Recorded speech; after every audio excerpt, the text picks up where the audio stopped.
दफ्तर जिले कलेक्टर मेदक में यौम तासीस तेलंगाना तकारीब का इनेकाद अमल में आया। इस मौके पर वजीर अफजाइश मवेशियां टी श्रीनिवास यादव ने मेहमान खुसूसी शिरकत करके कौमी तिरंगा लहराया। तकरीब में मुकामी TRS कायदीन और दीगर सरकारी मुलाजिमीन ने शिरकत की।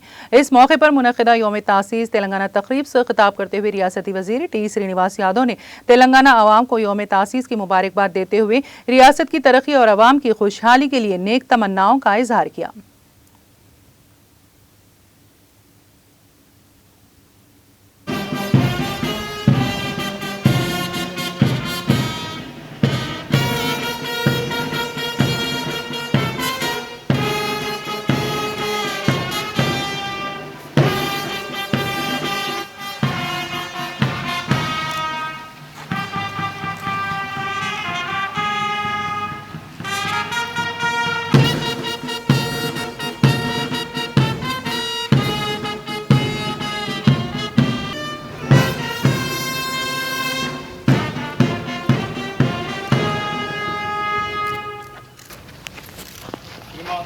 తెలంగాణ రాష్ట్ర